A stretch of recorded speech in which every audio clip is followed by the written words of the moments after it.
ఇవాళ బోర్డు నిర్ణయం తీసుకోవడం జరిగింది. బోర్డు విఐపి తగ్గించాలి, సామాన్య భక్తులకి పెంచాలని ఒక కార్యక్రమం ఇచ్చింది. అందులో భాగంగా లెటర్స్ అన్ని కూడా ఆపేయడం జరిగింది. ఇవాళ నేను దర్శనం చేయడం కోసం నేను రావడం జరిగింది.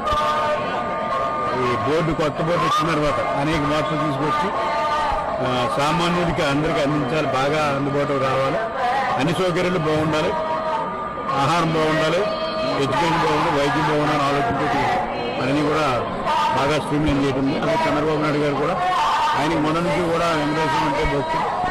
మరి ఆయన నమ్మకం ఏంటంటే ఆ రోజు మరి ప్లాన్ బాంబు బ్లాస్ట్తో నేను బతికానంటే స్వామి గారు నన్ను బతికించాలని నమ్మకం ఎందుకు ఉందంటే ఈ గుడి మీద ప్రత్యేకంగా శ్రద్ధ వహించి ఈ గుడిని బాగా తీర్చిదిద్దాలని ఆలోచించారు.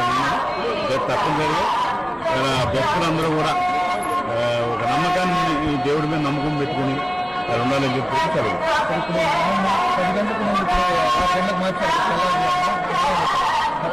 అంటే అక్కడ పరిస్థితులను బట్టి బోర్డు నిర్ణయించిందో బోర్డు ప్రకారం మనం ఉంటాం.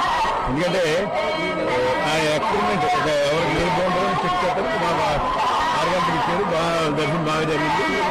అలాగే మార్పులు చేసి దాన్ని ఒక ప్రయోజనంగా తీసుకుని ఒక మంచి దేని బాగుంటే దాన్ని ఫాలో అవుతుంది. లేదా మార్పుల్ని చేసి తాత్కాలిక పర్మనెంట్గా ఏది డిసైడ్ చేద్దాం అందరూ చేస్తారు.